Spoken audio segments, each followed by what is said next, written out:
सभी का बहुत बहुत नमस्कार करेंगे न्यूज 21 में आप सभी के साथ मैं हूं ऋतिका पांडे। अन्य राज्यों से स्पेशल बुलेटिन देख रहे हैं हमारा गुना से।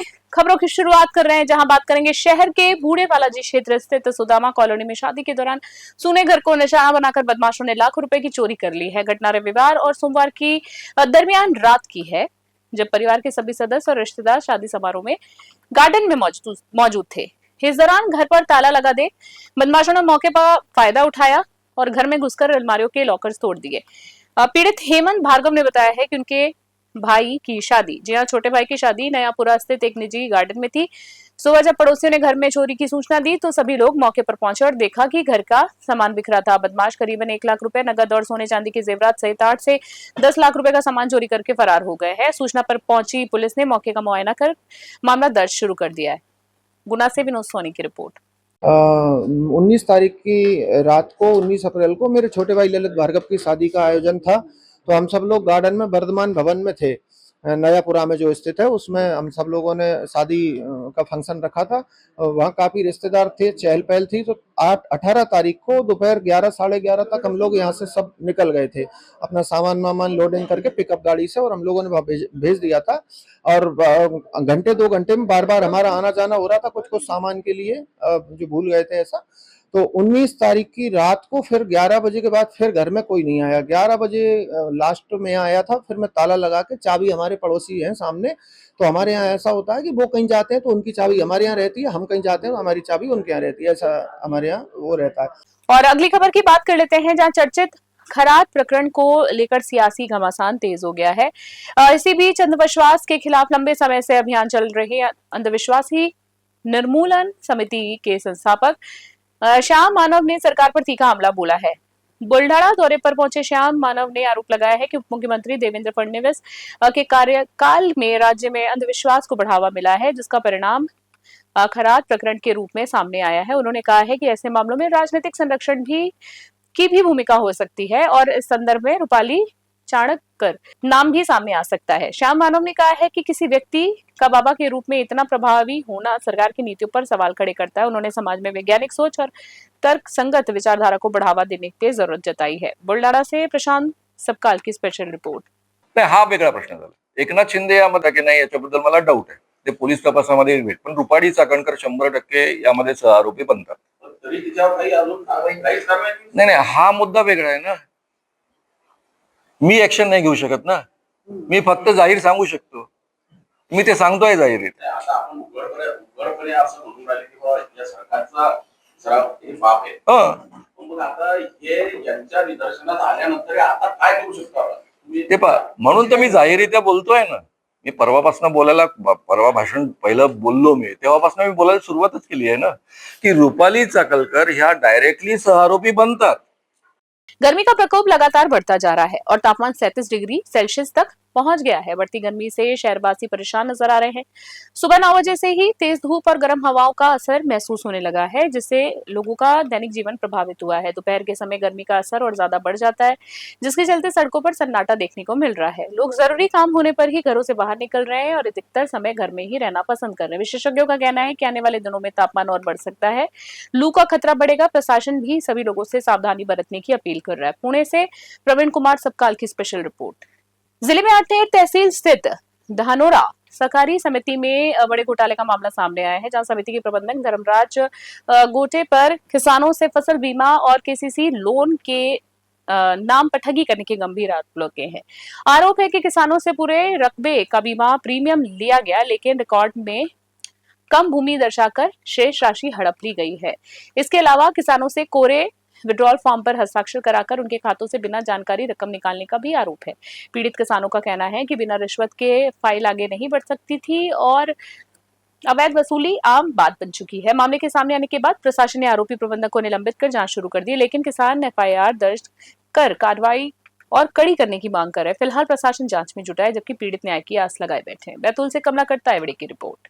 जय हिंद साथियों, मैं जय सोनी, आम आदमी पार्टी से मध्य प्रदेश प्रदेश उपाध्यक्ष नर्मदापुरम जोन प्रभारी। जैसा कि आप सभी को विदित है कि बैतूल जिले का बहुचर्चित मामला आठनेर विकासखंड क्षेत्र के ग्राम पंचायत धनोरा का, जहां एक महिला आवेदिका ने ललिता मारवाड़ जी के द्वारा सहकारिता प्रबंध सहकारिता समिति के प्रबंधक धर्मराज धोटे के ऊपर एक आरोप लगाया है कि केसीसी खाते में विड्रॉल ब्लैंक फॉर्म पे साइन कराकर उनके खाते से पैसे का लेन देन किया गया, उनके बिना संज्ञान में दिए। बताइए क्या नाम है आपका और आप कहाँ से आए हैं और क्या प्रॉब्लम है? मेरा नाम ललिता मायवाड़ है, मैं ग्राम धनोरा से आई हूँ। और हमारे गांव में जो सोसाइटी है तो वो सोसाइटी में जैसे हमारे साथ धोखाधड़ी हो रही है। क्या और होता है, क्या करता है उसके जो प्रबंधक है धर्मराज ढोटे, उन्होंने एक पहले तो कोरे विड्राल पर सिग्नेचर लेके 30,000 की हमारे साथ धोखाधड़ी की है। तो वो 30,000 का ब्याज मतलब हमारे पे ओवर ड्यू ब्याज कर दिया है। और अगली खबर की बात कर लेते हैं। मारवाड़ी महाविद्यालय में छात्रों ने अपनी समस्याओं को लेकर जोरदार प्रदर्शन किया है। सोमवार को बड़ी संख्या में छात्र प्राचार्य कार्यालय पहुंचे हैं और कॉलेज प्रशासन के खिलाफ नाराजगी जताई है। छात्रों का आरोप है कि छात्रावास की स्थिति बेहद जर्जर हो चुकी है और भवन किसी भी समय हादसे का कारण बन सकता है। छात्रों ने बताया है कि छात्रावास में पीने के पानी की भी उचित व्यवस्था नहीं है, जिससे उन्हें रोजाना परेशानी का सामना करना पड़ रहा है। उनका कहना है कि रात में सोते समय भी डर बना रहता है कि कहीं छत न गिर जाए। छात्रा जो है और छात्र कई बार प्राचार्य से शिकायत करने के बावजूद कोई ठोस कार्रवाई न होने से परेशान है। आरोप भी लगाया गया है। वहीं छात्रावास अधीक्षक ने जल्द समस्या के समाधान का आश्वासन दिया। छात्रों ने चेतावनी दी है कि 3 दिनों में मांगे पूरी नहीं हुई तो वो उग्र आंदोलन करेंगे। भागलपुर से राहिल सिद्दीकी की विशेष रिपोर्ट। बात हो गई है, बच्चों की कुछ जेन्युइन मांगे थी और आदरणीय प्राचार्य महोदय ने भी इस पर सहमति व्यक्त किया है। उनका निर्देश है कि उसको तुरंत पूरा किया जाए। और एक्चुअल में निर्माण का जो कार्य है वो विश्वविद्यालय के अभियंता अभी उपलब्ध नहीं है, वो आते ही वो भी काम शुरू हो जाएगा। उसका टेंडर प्राचार्य महोदय ने अपने स्तर से करा दिया है और जो छोटी छोटी जो जरूरत की चीजें हैं वो निर्देशित कर दिया गया, वो पूरा करा दिया जाएगा, उसमें कोई समस्या नहीं है। बच्चों का कहना है कि बार बार आवेदन संज्ञान नहीं लिया जाता। एक्चुअल में भवन के निर्माण का उसका मामला था। जो प्रशासन है, जो प्रचार है, वो बेशर्म हो चुका है। जिस प्रकार से हॉस्टल में हम लोग बोलते हैं कि हॉस्टल में समस्या नहीं है, समस्या में हॉस्टल है। मतलब मारवाड़ी महाविद्यालय जो के प्रचार जो है, यहाँ का प्रशासन जो है, वो आज तक अभी तक कॉलेज हॉस्टल नहीं आया है कि कितने वहाँ पे जो छात्र 50 छात्र रह रहे हैं उनको क्या क्या तकलीफ हो रही है, क्या क्या दिक्कत हो रही है, वो उनको आज तक देखने नहीं आ रहे हैं।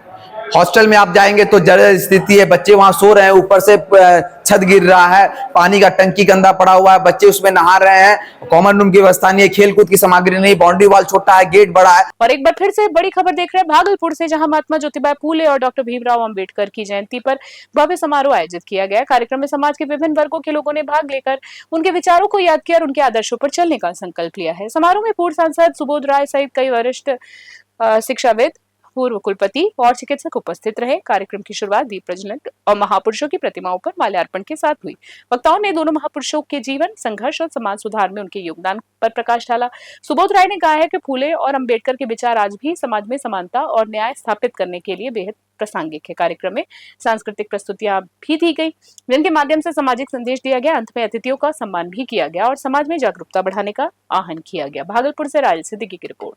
नारी शक्ति में SC ST OBC की महिलाएं कहाँ हैं, किसान महिलाएं कहाँ हैं? जब तक SC ST OBC किसान जो आरक्षण का प्रावधान है SC ST OBC का, वो भी 50% रिजर्वेशन मिलना चाहिए महिलाओं को, लेकिन उसमें SC ST OBC महिलाओं को अलग से रिजर्वेशन मिलना चाहिए। सपना तो देखा था अम्बेडकर जी ने भी और बाबा फूले ने, जब तक नारी को सम्मान नहीं देंगे तो बात नहीं बनेगी समाज को। नारी को सम्मान बढ़ा है भारत में और भी बढ़ाने की जरूरत है, लेकिन जो सबसे पीछे के लाइन में SC ST OBC की महिलाएं, कोई फूलन देवी, कोई भगवतिया देवी, उनका कैसे होगा, उनका क्या होगा? अगली खबर की बात करें, दंतेवाड़ा के बचेली स्थित NMDC अपोलो अस्पताल की स्वास्थ्य सेवाएं सवालों के घेरे में आ गए। अस्पताल में सिटी स्कैन और डायलिसिस यूनिट महीनों से तैयार है, लेकिन अब तक शुरू नहीं हो पाई है। इससे किडनी जैसे गंभीर मरीजों को दंतेवाड़ा जिला अस्पताल ले जाना पड़ रहा है, जहां लंबी कतारों के वजह से समय और हालात दोनों बिगड़ रहे हैं। आपातकाल में पहुंचे मरीजों को भी ग्रेजुअलिटी से OPD भेजा जा रहा है। जी हम बता दें, जो लापरवाही को दर्शाता है। प्रबंधन की सुस्ती से लोग परेशान हैं। आक्रोश बढ़ा, ये सिर्फ शुरुआत है, अव्यवस्थाओं की परतें अभी सामने आना बाकी है। दंतेवाड़ा से DM सोनी की विशेष रिपोर्ट। और अगली खबर की बात करेंगे, चमोली से देख रहे हैं, जहां चमोली उत्तराखंड चारधाम यात्रा को देखते हुए ज्योतिर्मठ जोशीमठ में यातायात व्यवस्था सुचारू रखने के लिए 1 वे ट्रैफिक सिस्टम लागू किया गया है। हेमकुंड साहिब और श्री बद्रीनाथ धाम जाने वाले यात्रियों की सुविधा के लिए सभी वाहनों को पूर्व निर्धारित मार्ग से ही गंतव्य तक जाने के निर्देश दिए गए हैं। इस शहर में, जी हाँ, इससे शहर में जाम की स्थिति से बचा जा सकेगा और यात्रियों और व्यापारियों को राहत मिलेगी। कोतवाली ज्योतिर्मठ प्रभारी निरीक्षक देवेंद्र सिंह रावत ने सभी वाहन चालकों से नियम का पालन करने की अपील की। चमोली से वरिष्ठ संवाददाता सुरेंद्र धनेत्रा की विशेष रिपोर्ट। और अगली खबर की बात करें डोईवाला से, देख रहे डोईवाला से बड़ी खबर, जहां देश में 16वीं जनगणना 25 अप्रैल से 24 मई तक आयोजित की जाएगी। खास बात यह है कि इस बार जनगणना पूरी तरह से डिजिटल माध्यम से की जा रही है। डोईवाला नगर पालिका क्षेत्र में प्रणकों और पर्यवेक्षकों को 24 अप्रैल तक प्रशिक्षण दिया जा रहा है, जिसके बाद टीम घर घर जाकर डेटा संग्रह करेगी। वहीं 24 अप्रैल तक स्वगणना की सुविधा भी उपलब्ध कराई गई है, जिससे नागरिक खुद ऑनलाइन पोर्टल के माध्यम से अपने परिवार की जानकारी दर्ज कर सकते हैं। अधिशासी अधिकारी एमएल शाह ने लोगों से अपील की है कि वे अधिक से अधिक स्वगणना कर इस प्रक्रिया को सफल बनाएं। डोईवाला से आशीष यादव की रिपोर्ट। जनगणना हमारी जो हर 2021 में हमारी जो जनगणना ड्यू थी भारत सरकार की भारतवर्ष में, वो 2021 में क्योंकि कोरोना काल के चलते नहीं हो पाई थी। इसके लिए ट्रेनर जो है सभी परगणक और सुपरवाइजरों को ट्रेनिंग दे रहे हैं, और जो सुपरवाइजर और ट्रेनर जो है ट्रेनिंग ले रहे हैं वो 25 तारीख से और 25 अप्रैल से 25 मई तक अभी भवन गणना वो करेंगे। जो जिन परगणों को सुपरवाइजरों को हमने ट्रेनिंग दी वो तो डोर टू डोर जा करके आपकी गणना सभी लोगों की गणना करेंगे। स्पेशल बुलेटिन में फिलहाल के लिए इतना ही। देखते रहे न्यूज़ 21। अभी के लिए नमस्कार, जय हिंद, जय भारत।